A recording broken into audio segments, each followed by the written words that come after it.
Well, I woke up early for this today. No. My body was ready, I guess. Got up at The- like 6:15. yeah. The GIF that you just sent. Oh, Drew. Well, that was for you. Oh, that was for me? Yeah. I had like requested to join the room for like 5 minutes, man. I was just sitting What? around. I I was thought like, this I, was for Drew. no, I was I sitting there logged waiting in it. for at least I 10. must have logged in at the exact moment you sent this because 8:58 is when I was like booting up and stuff. So yeah. Ron and I were sitting here. We can't even talk because yeah. you have to permit Yeah. us. Oh, because the host hasn't started the meeting Uh-huh. or whatever. Yeah, sorry Uh-huh. about Yeah. that. Sorry about Yeah, that. Yeah. that's right. You I, screwed it I up. was like Ryan. I was up at 6 because my sleep schedule's been fucked. So I set like 5 alarms, made sure the coffee was made, had all my shit ready. I even had the backup plan with my daughter. What's that? So if for some reason my alarm didn't go off, come get me. Oh, I thought you meant Oh. the backup plan. If I didn't log in, that the two of you were going to do a podcast. Uh, There's your mini, the next mini. That's literally. 100.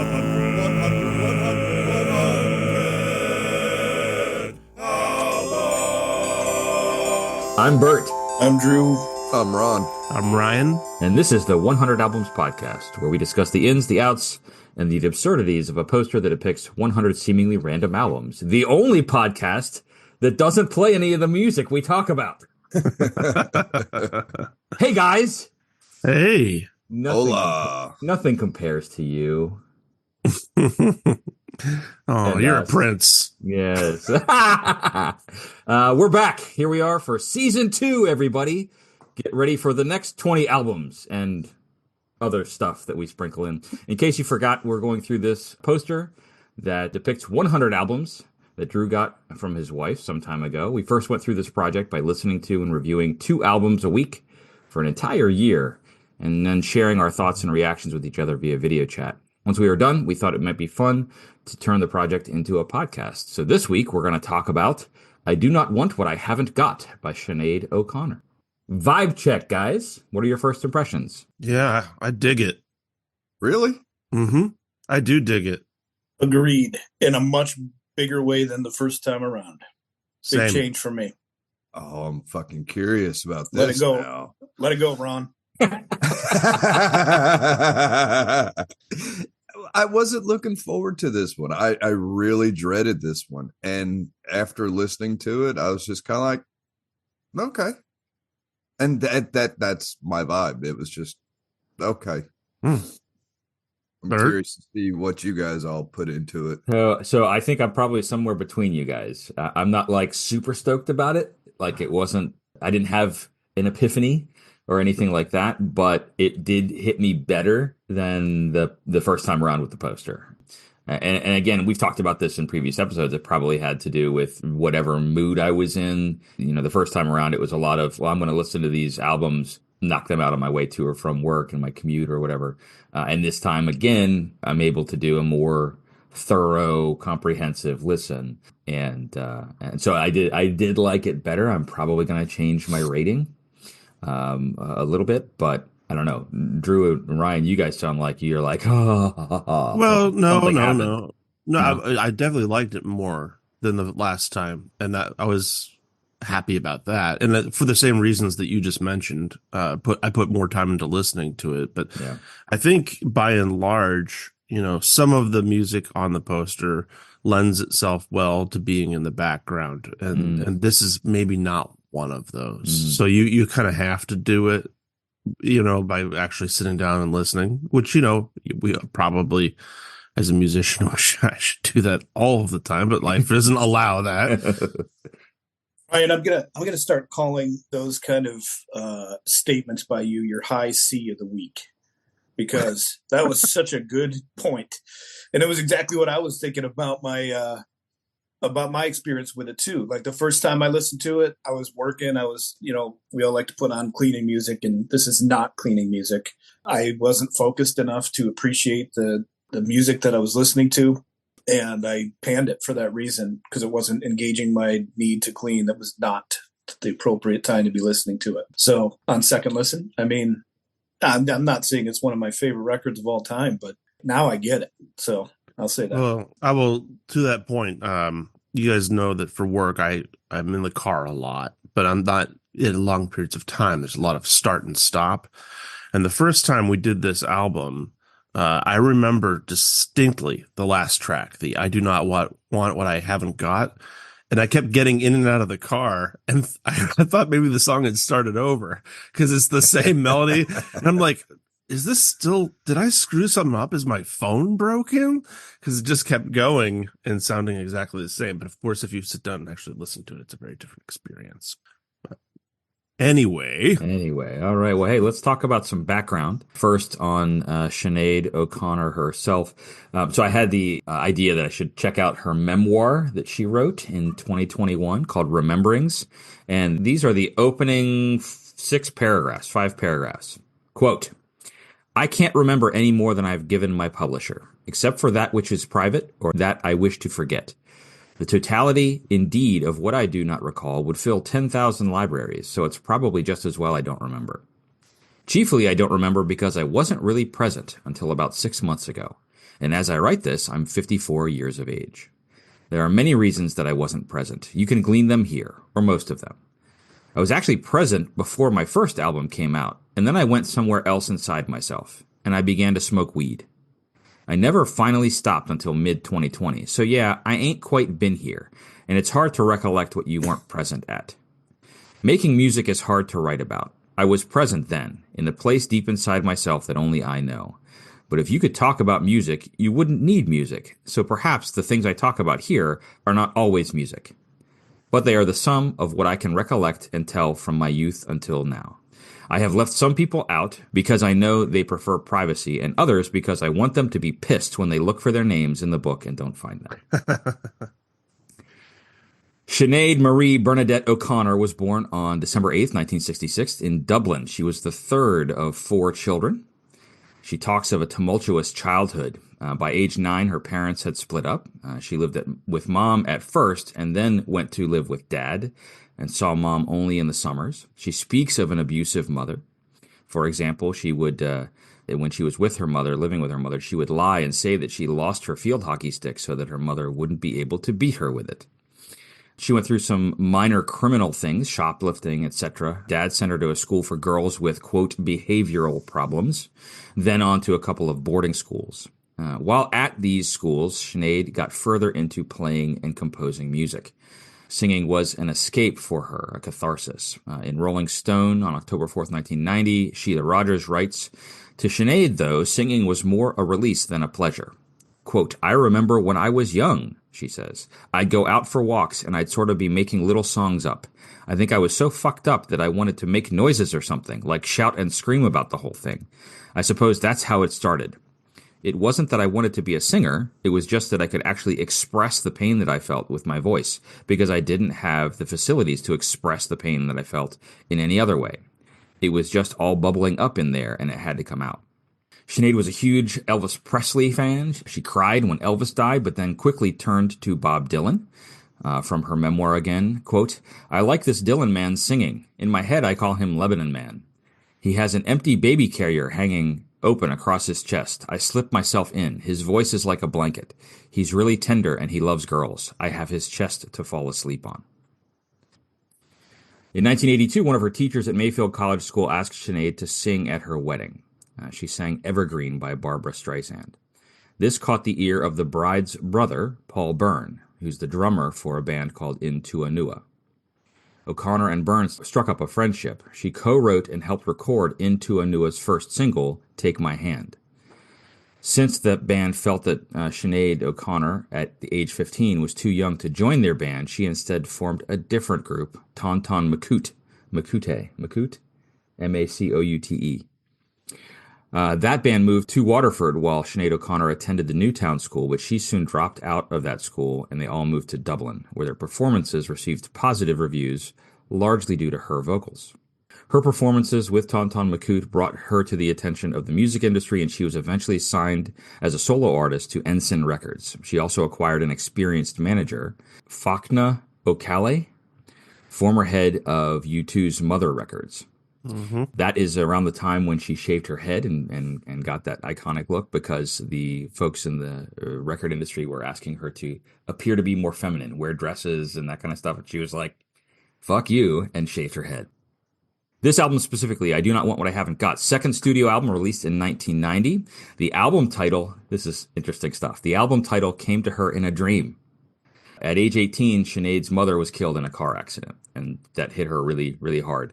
So she went to about a year after her mother's death, she went to a medium to have a conversation, try to talk to her deceased mother. So through the medium, Sinead's mother asked her for forgiveness for all the pain that she had caused her family. Sinead's older sister, Amir, could not forgive her mother. So she went home that night. Sinead's mother comes to her in a dream, and Sinead says she's so sorry that her sister is unable to forgive her mother. And her mother says, I do not want what I haven't got, because she knew she didn't deserve forgiveness. Right? Yeah. Production notes about this album. All of the songs were produced by Sinead O'Connor, except for Nothing Compares to You. That was produced by Nellie Hooper, who has also produced acts such as Bjork, The Smashing Pumpkins, U2, No Doubt, Madonna, and Goldeneye by Tina Turner. That was my wasn't thing. wasn't this released prior to the album as a single? Yes, And then it kind of got tacked into it. that's right. That's right. Speaking of Nothing Compares to You, I thought this was really fascinating. This is from Rolling Stone, June 14th, 1990. This is in-the-moment reaction to Nothing Compares to You becoming the #1 song in the United States. A quote from Sinead O'Connor. I mean, I'm very excited and very grateful that it's happened, but it really doesn't change what I've said before. I don't want to be a rock star. I don't want to be treated like one, and I don't want any of the associations that go with it. I just want to be treated like an ordinary person, and I want people to remember that the most important things in my life are not making records and going around the world on tour. The most important thing is my family and my spiritual beliefs. If I didn't have those things, I wouldn't be inspired to do anything. I remember her obstinance. Oh, yeah. So at the Grammys for this album, Sinead was nominated for 4 different Grammys. Best Alternative Music Performance, Record of the Year, Best Pop Vocal Performance Female, and Best Music Video Short Form for Nothing Compares to You. She won the Best Alternative Music Performance for the album I Do Not Want What I Haven't Got. She lost the Record of the Year to Phil Collins, Another Day in Paradise. She lost Best Pop Vocal Performance Female to Mariah Carey for Vision of Love. And she lost Best Music Video Short Form to Paula Abdul, Opposites Attract. Hey, that was a cool video. It had a cartoon in It's it. the one with the Scat Cat in it, right? Yeah. MC Scat Cat. So, You can't beat that. so that's what I've got, guys. What else do you have? Well, awesome. That's, you're painting a picture that's so dark, and I think that's one of the things I was drawn to in this second listen. And some of the weirdness also feeds into something. I'm curious, Drew, in particular, when you were listening to it this go around, did you hear a connection to early Bjork? I can't tell you that I wrote down that thought, but I understand your total wavelength here, because I had Bjork vibes when Bert was reading her words from her book. Exactly, right? That with being inside the chest of Dylan and these things, right? Yes, it's very that eccentric wave. I looked into it, and guess what? There is a connection there. They were buddies. Okay. So this is from Curiouser and Curiouser, which is an article by Val Phoenix in the Alternative Press. Her embrace by critics as an original and unbounded artist stands in stark contrast to the ridicule heaped on someone like Sinead O'Connor. They're talking about Bjork there, right? An equally iconoclastic artist who also picked and chose genres outside her domain. Bjork knows Sinead. In fact, the two women, as single parents newly arrived in London, used to take their sons to the park together. Praising O'Connor's work, Bjork mused soberly, maybe the reason that she doesn't get away with it Maybe it's because she's serious, and people that are serious, they're sometimes not considered as flexible, whereas I'm probably a bit more of a clown, so I can get away with things like that. It's funny. I've never really considered Bjork a clown. Oh, She's she can be pretty playful. goofy. Yeah. Well, no, she's definitely eccentric, but Yeah.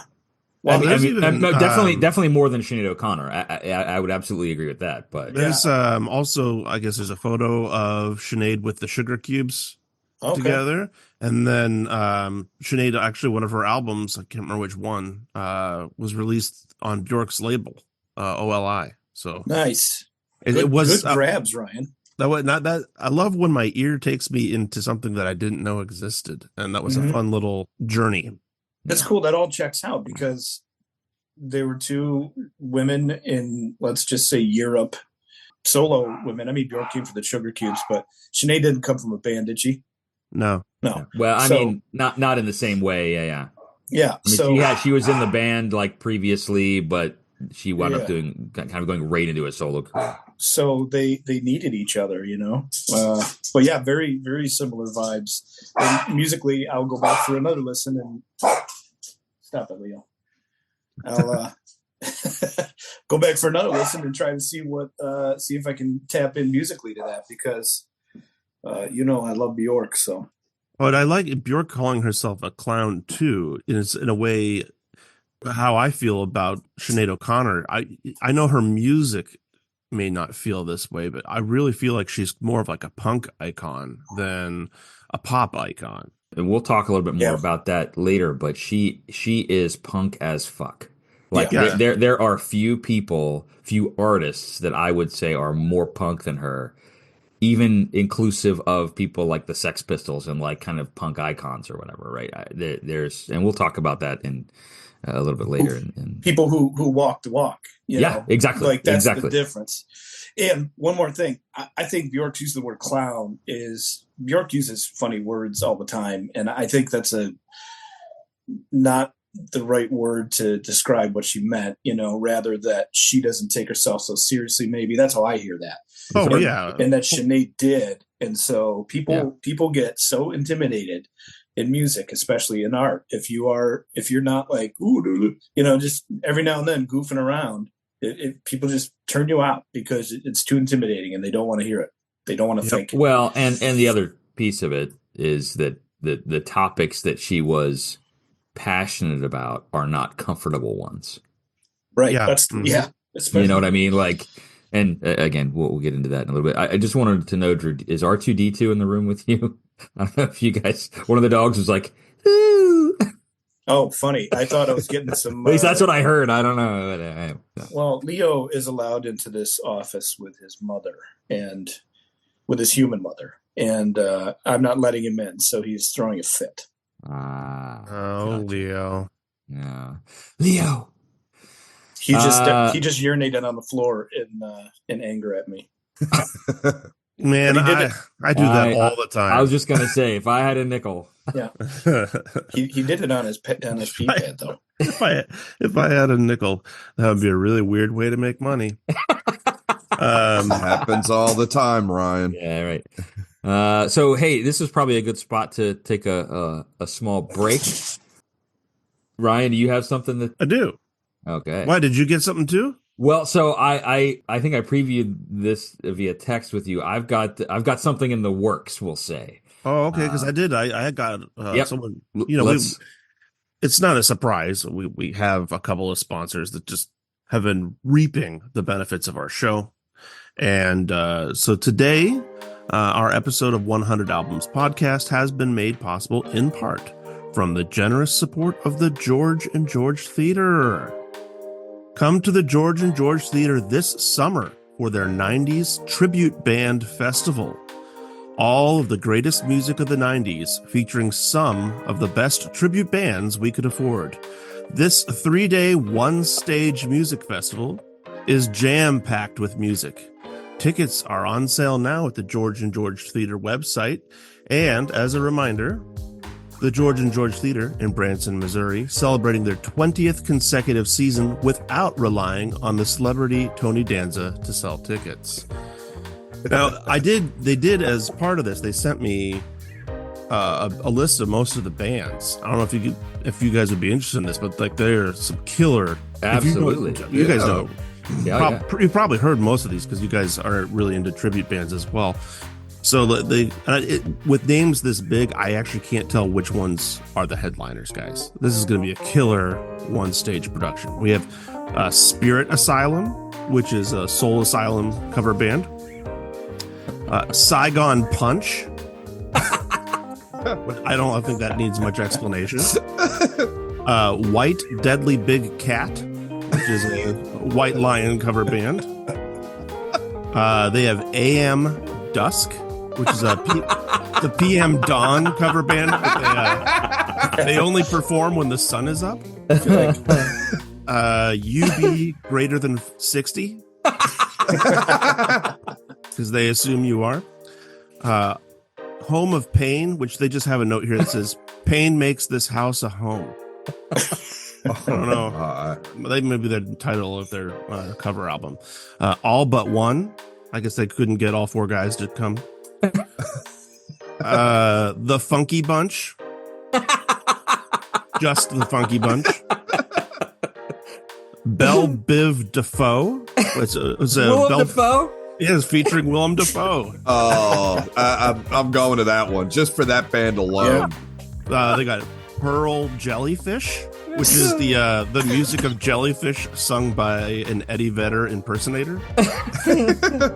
And this one I'm sure you guys know for sure. This is Rod Stillman's Acoustic Guitar Orchestra with their tribute to Fish called "You Enjoy My Stuff."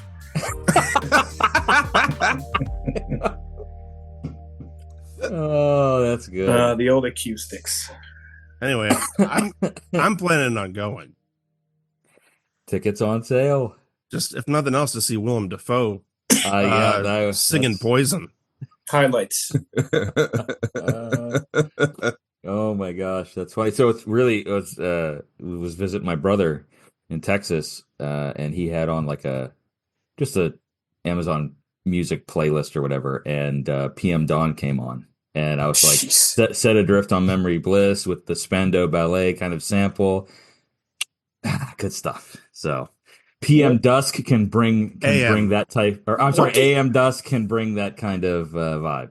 I don't know, man. What do you have to preface listening to get PM Dawn to appear on a random playlist? I think it was just like 90s. I think it was just like, hey AI, play me this, play me a 90s playlist or whatever. And so, all right. So does AM Dusk's version of Plastic? Is that called Styrofoam? Probably. Look, man. I guess you better show up and find out. I wonder how far away that is from Tennessee. You're. Oh, sorry. You got more? No, that's it, man. That's it. They can't afford any more than that, Drew. I mean, that's a hell of a lineup, boss. What was the Pearl Jellyfish? I saw the other day a wrestler on the scene. I'm not sure how high up the circuit in wrestling he is, but his name is Stephen Flo, and he's dressed. Oh my god! And he's dressed in flannel, as many of us are today, with jeans and Stephen Flo. That's but his amazing. Song is Even Flow, but the only lyrics are Stephen Flow, so it's like Stephen Flow. Oh Stephen my god! Stephen Flow. It's great. It's fantastic. Oh, that's so good. I'll send you a link right now. I love it. I should have sent that to you guys prior. Oh my gosh, that is so wonderful. But then I didn't know Ryan was going to hit us with this incredible ad that would have been appropriate to see. Look, I mean, I guess we hit these things. We have people. By the way, if you're listening at home and you have a business and you'd like to advertise, our website has an email address. It's Bertislow. It's 100 albums at bertislow.com. Yeah, so like if you want to feature, send it in. People are talking, people are listening, and making big fat checks. That's what you get when you are on our show. You get filthy rich. Speaking of filthy rich, let's talk about Sinead O'Connor. I was just gonna say, let's move into the good, the bad, the ugly here, guys. What on the re-listen, what struck you about this record? So I'm going to start with some good, because I gotta tell you, like Drew, I think last time I just wasn't there for this album. I blame me, and I was like Ron, who said he was not looking forward to this. I put it on and feel so different, just like like a fish hook right into my nose, and I was there. I mean, it really kind of brought me into the moment, almost like if I'm going to put on Kate Bush or something, and I guess I was just in the right headspace for it. But in terms of good, I felt like even in terms of the programming of the album, now I know this was this is 1990, right? So I bet you more were sold on CD and cassette than LP. But, the programming of the album, I think, is really solid. Starting with that ballad and then getting into like a dance number, getting a little darker again, and then you get the hit on the side B, and then it just sort of takes you down into dismal land towards the end. Just very good programming, very good use of time. So that's my good. All right, I'm going to start with a good. She has a great voice. I mean, she really, really does. That got lost on me just because I don't like Nothing Compares to You. I didn't like it when it came out. When I was a kid, my mom loved it, had the single, played it a lot, and it was just, that's all I knew, and I didn't like it then, don't like it now. But the rest of the album, I was like, wow, chick really can belt it out. She has a good range. When I was doing the research, apparently she did a lot of the writing and the arranging on this. Yeah. And she did. and I was impressed with it. It's really, really good. Like on the string arrangements, can you discern her influences where she's drawing from? I know what you're asking. I actually looked that up right on the beginning. The first track. I'm like, who did this string arrangement? Because to me, it's, and Ryan has much more clemency to talk on this than myself. But to me, it sounded very well done, but uneducated. And I like that. And it works. Like sometimes that doesn't work, but she's obviously not formally trained enough to not get into the weeds on trying to do too much with that arrangement. It's so simple and repetitive, and it freaking works. But there's nothing in it that's going to be like, oh, she wouldn't have won a Grammy for the arrangements. No, that's it almost to me read like synthesized string playing that then someone took that and then just wrote out the parts. Yeah. Right. And people succeed with it all the time with horns. I mean, being horn players, as many of us are, like sometimes it's the most boring job because you have to fill a gap, and you're if you're like a tenor player or something, but if it's written out by somebody that's just plinking away on the piano and not thinking about those things, it can be tricky. But this totally reads that way. I agree with you 100%, Drew. One of the things that struck me was, and you guys just kind of touched on it here, is that she's not a formally trained musician. She was supposed to have been. Her dad wanted her to go, before she went to Dublin to start the band and kind of do her own thing. Her dad wanted her to go to a music conservatory and become classically trained, so that because she clearly he recognized her her talent, her natural talent and natural skill that she had already had. But I think that one of the things that I like about this album is that comes through, like you're talking about, Drew, and there's something good about that, right? It's simple. It's not overly complicated. It's not trying to do too much in one spot. So that was one of the things that stood out to me as being a good as well. Yeah.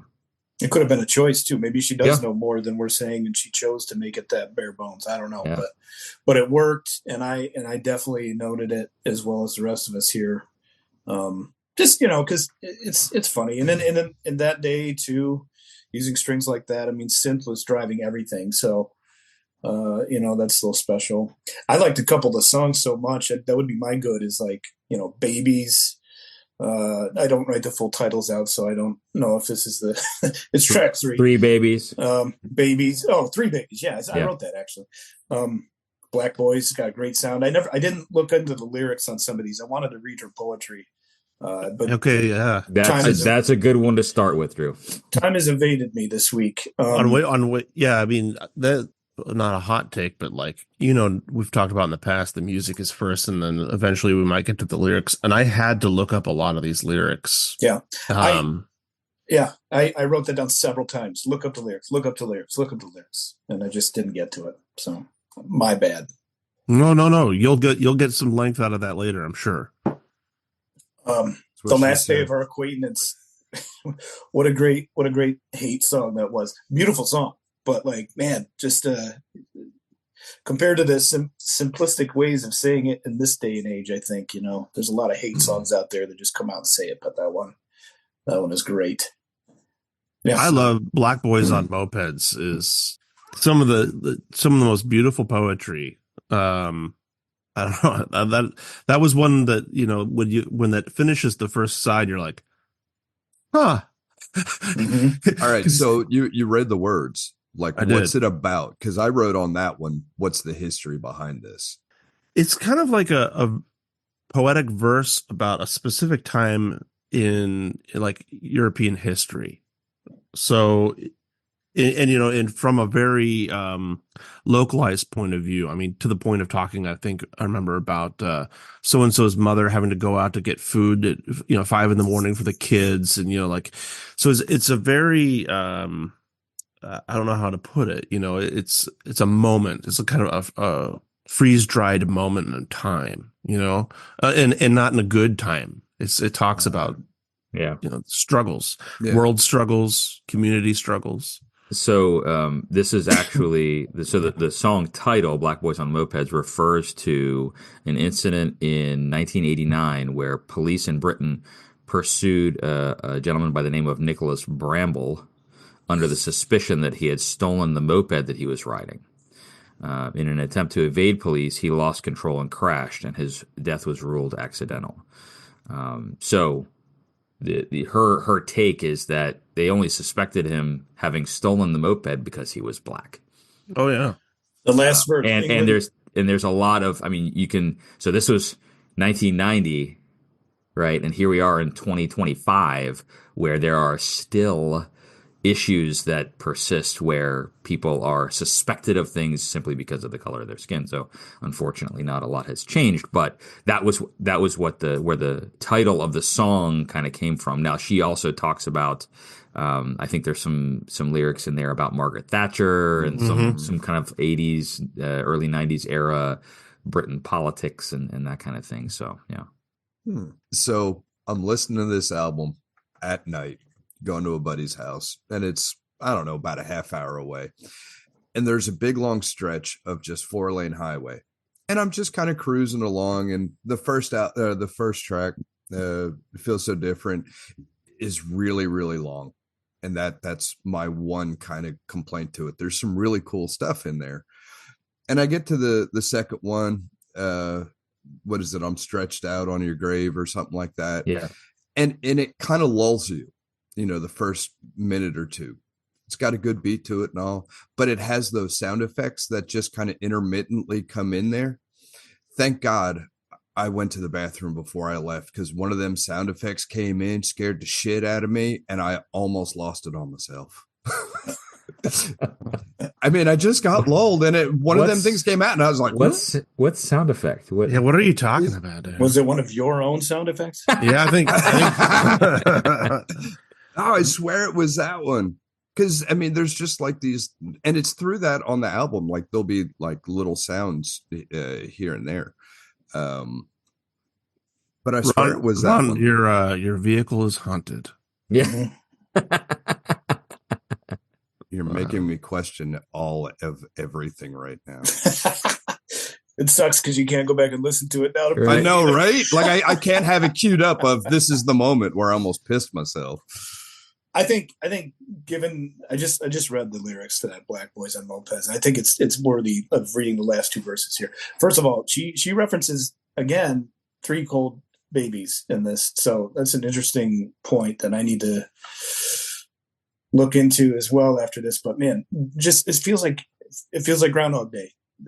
There are dangerous days to say what you feel is to dig your own grave. Remember what I told you. If you were of the world, they would love you.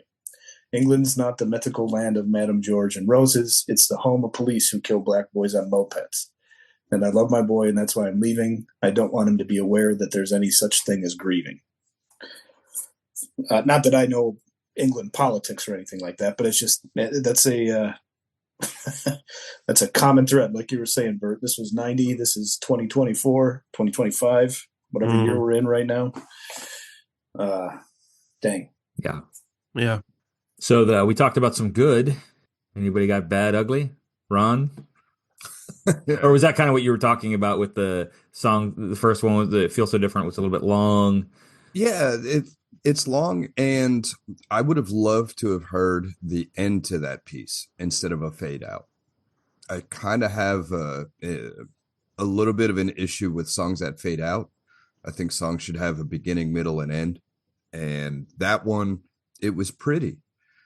I would have liked to have heard it with an ending as a complete thought. Other than that, there musically isn't a whole lot ugly to me. It's just not my brand of album. It's good. It's not bad at all. It's just not my thing. There was a couple times on this album where I was like, you just need to rock out here. And what is it? The last day, the second to last track. Last Day of Our Acquaintance. Yeah. Good song. And it's slow. And it's just kind of like, it needs to rock. And then finally, like the last minute, it kicks in. And it's like, oh, there it is. Oh, shit, the song's over. So for me, that was ugly, but it's not like really ugly. It's just a preference. I will say, Ron, on my bingo card for things that I thought you were going to put in the good category, I was sure you were going to bring up Andy Rourke. Who's Andy Rourke, Ryan?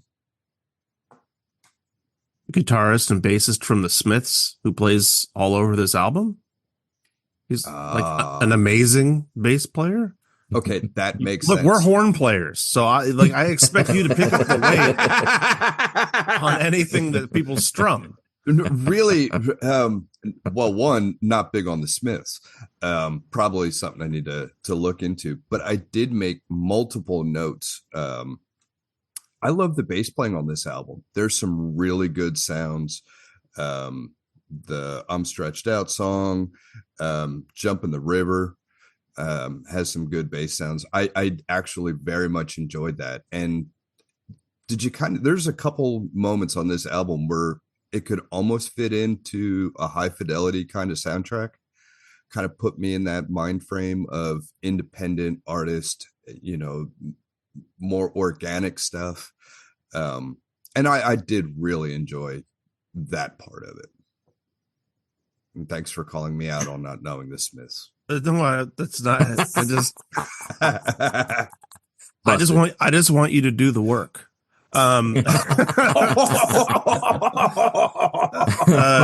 So that last track, so you guys were all different kinds of musicians, but on the last track, did anyone else find themselves harmonizing with it?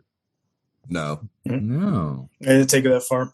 I couldn't help myself because it's just the melody, which, by the way, I don't know if it's a studio trick or not, but if she just maintained that center of pitch for that whole thing without any assistance, I'm blown away because it doesn't slip an inch. Yeah. I feel like I agree with you, wondering whether that's a skill or not, but I think it's a skill. I believe it's a skill because it's just too good to assume that they fixed that up. Yeah. Her voice shines. It's really beautiful. And it's such a it's got to be a terrifying track to put on an album, right? I'm thinking the only another artist I can think of that did that on her first album, well, I guess technically second album, Tori Amos with a Girl and a Gun. Is that was or on my back, right? It's just her by herself, and there's no other side. That is a terrifying thing to do. I mean, I've written a lot of music. If I had to, if I had a song like that where I was just me in front of an audience and nothing to back me up and just my voice, that's terrifying. That's brave, is what it is. It is brave. Yeah. Sade did that with her song Pearls too. Check that out. Same, okay. Man, it came right to mind the minute you brought that up. Yeah, I just wrote Gorgeous for that song. It's just beautiful. It's a beautiful song, and her performance may or may not be the reason. You'd have to hear somebody else sing it, but I wouldn't want to. Mm-mm. One of my bigger takeaways too, and I know we talked about this a little bit earlier, is the sort of dissonance between Sinead the person and Sinead the musician. Because here we're talking about, I mean, there's a lot of ballads on this, and they're heartfelt. They are dark. The subjects aren't just like, I wish I was in love, or I wish Johnny invited me to the prom, like this is some serious stuff. And then you have her public life. I mean, which Bert, you called her, punk AF. I mean, she was a literal badass when she was at the Grammys, right? For Lion and the Cobra, she literally painted the Public Enemy logo on her bald head in a protest because the rap award was handled off stage instead of publicly. Yep. She refused. And it was given to the Fresh Prince and DJ Jazzy Jeff. Not for nothing. Oh, she wouldn't go on Saturday Night Live because Andrew Dice Clay. Yep. Yeah. She refused to do the national anthem or perform if the national anthem was performed at one of her shows because America was still a racist nation and she didn't want to be associated with it. And we all know, of course, she was pretty outspoken about the Catholic Church. Yeah. But I mean, and I guess this kind of leads to my hot take is just that most people, and certainly most famous people, don't have the courage to be Sinead O'Connor. Now, she may be messed up in a lot of ways, but she walks the walk. She would never be a keyboard warrior in today's times. She's not worried about protecting her fame or her interests. She doesn't say one thing and do another. She's just like, no, these are my steadfast beliefs. You're going to know them and I'm going to speak up about them. And I mean, that is hard to do, especially in the limelight, in many ways. I think had she not done that, her career would have probably been more lucrative. But she didn't care about that. Guaranteed. And I've got data to back that up. But since you went to hottest take, Ryan, I'm going to piggyback on your hottest take. Do it. Because my hottest take is all of the seemingly kind of wacky stuff aside, her in the press and all that kind of stuff. She was right. Yeah. Like that's my hot take is that, the famous Saturday Night Live performance where, again, she sang War by Bob Marley completely a cappella, completely naked, vocally, right? And then she tore up the image of Pope John Paul II. Like she was protesting abuse in the Catholic Church, which at the time, Frank Sinatra said, I'm going to kick your ass. And Joe Pesci hosted SNL the next week, and he said, I'm going to kick your ass. And they made fun of her, and she was banned from ever performing on Saturday Night Live again. And she got banned from a lot of places. But 10 years later, the Pope admitted that the church had a problem, and it persists to today. Like, what has changed, right? But she was so far ahead of her time in terms of that bravery, that courage, like you're talking about, Ryan, and she was right. I got an article here after Sinead O'Connor's death in 2023 in Rolling Stone. Phoebe Bridgers wrote, quote, whether it's her opinions about the famine or the Catholic Church or Margaret Thatcher, history is on her side in a way it wasn't at the time. People in the media were not nice to her. She was ostracized, and so many people thought she was a grumpy person. It's abuse to be told to shut up and sing.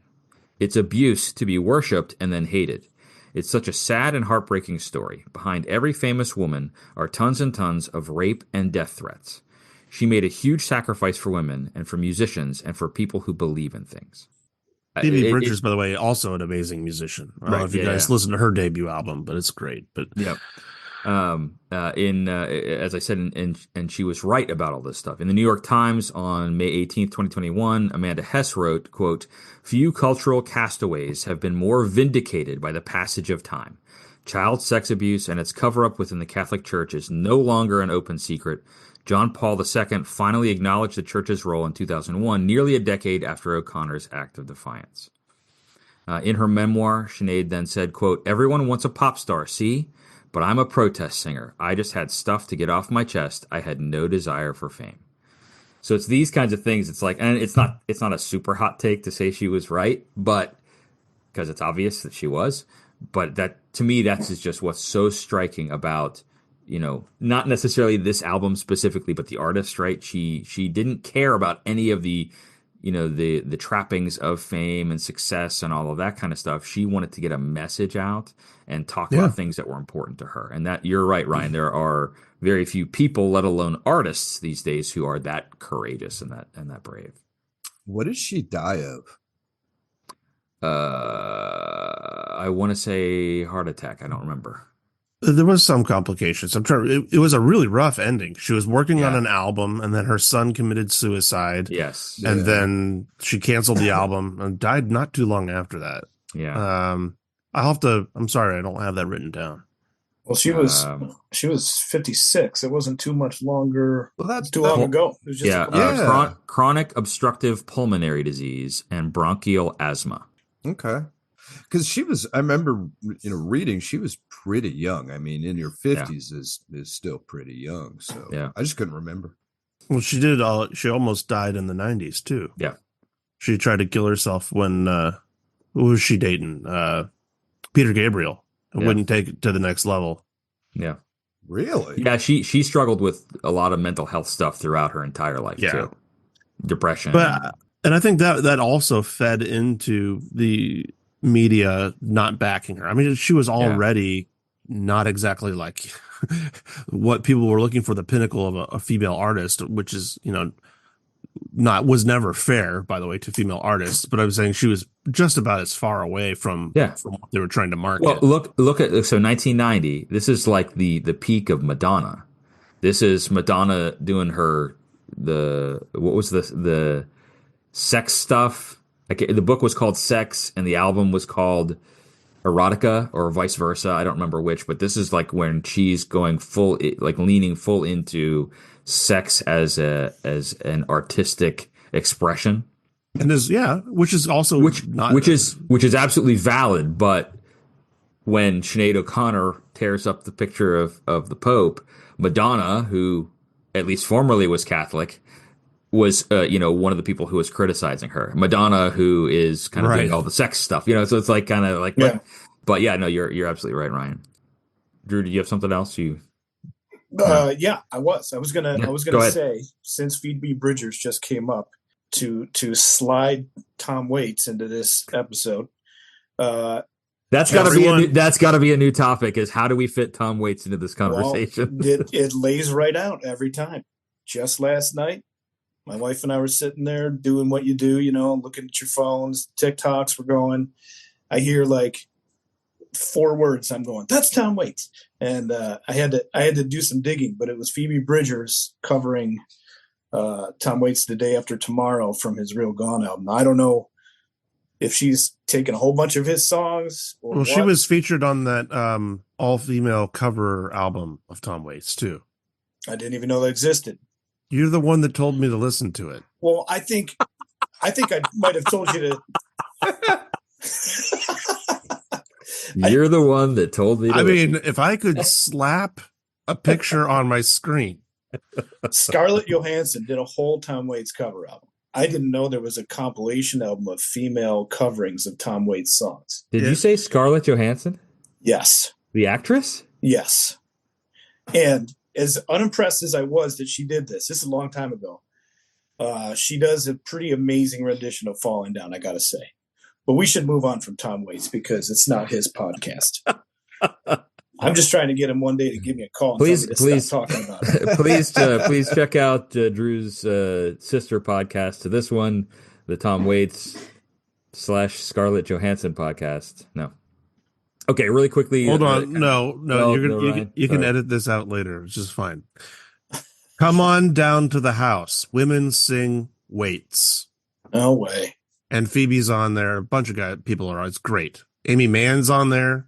If I told you about that and I didn't know it, then I think I'd need to do some brain exercises.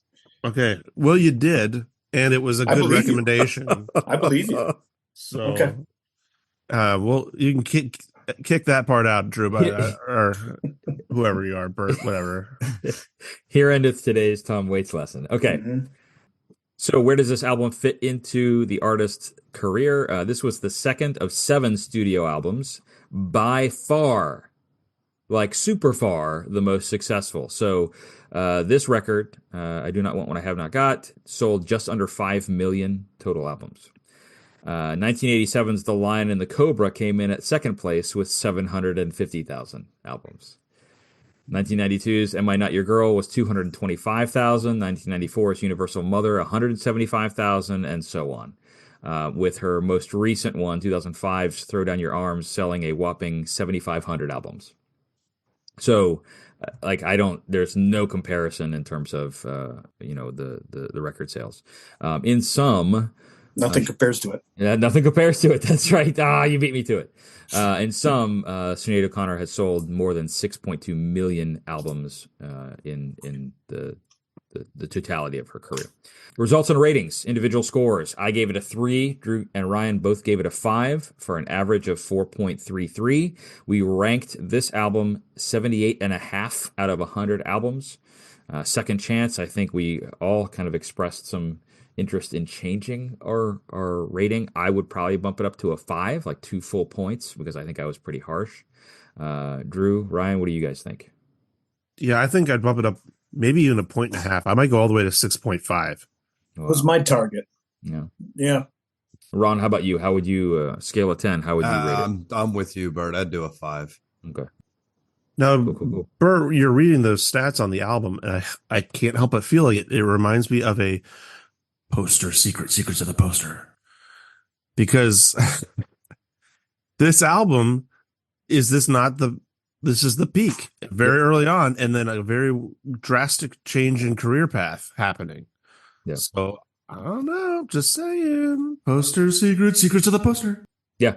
No, I think you're right, but I also think it goes back to what you had said earlier, Ryan, when we were talking about the Saturday Night Live performance and the refusing to perform whether the national anthem is being played. I think that there were things that happened in her in this time frame around this album that just tanked the rest of her career. I think that she became kind of an undesirable, in air quotes, scare quotes, that, she went from selling, 5 million albums to 225,000 albums. So how do you explain a precipitous decline like that? And I think it's the extracurricular stuff. I think it's all the things that were going on outside of the music. So, but yes, I think your secrets of the poster secrets of the poster. It could be a clue. I think this one fits, definitely. I think there's a ethics and civics lesson to be had here. The more we get into talking about her and the backlash from her standing out, that song that I read, Black Boys on Mopeds, talks about that directly. You dig a grave by saying what you feel, and she lived it. And I remember those of us, we were all there when this all went down. We were kids, we were watching, we were listening, and the way the earth really stomped her down for that is significant. Without concern about the content, it was like just this big, huge Bowie pile on to Sinead O'Connor, and it ruined her career. And that's the least, I think, problematic that I'm saying here is how things used to be. You really couldn't step out of line too far without causing yourself a great deal of problems. This is a good underline for that point. How far we've come. We're not there yet, but geez, we've come a long way. Yeah. So if Does anybody have a restaurant for this one? Because I don't. I don't want to go there. I mean, no. Okay, we can cut that out. But listeners, yeah, right. You're maybe more clever than us, and send us in what's your Sinead O'Connor restaurant. I'd be curious to read it. I mean, I was going through the track listings trying to come up with something clever or witty, and it's like I don't want to make fun of this song. I don't want to make fun of this song. You know what I mean? What about it's a dinner only restaurant. It's called You Cause As Much Supper.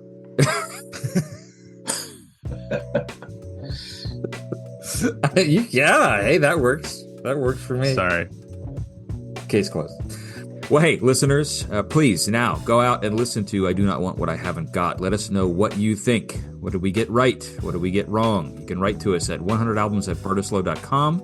That's 100albums@bertislo.com. You can also check us out on Instagram and Facebook at 100 Albums Podcast or at 100albumspodcast.com.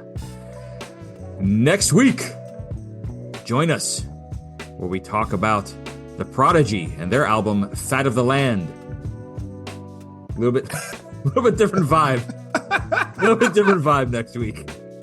You can't see it, listeners, but Ryan is closing his eyes and shaking his head. So Ryan's looking forward to this. We're doing it. Was the Sinead? I will give it as much effort. I promise. Yeah. Well, Ron, I'm the same way. I do like that vibe a little bit better. It's more my speed. But until then, thanks, guys, and have a great week, everybody. We'll see you next time.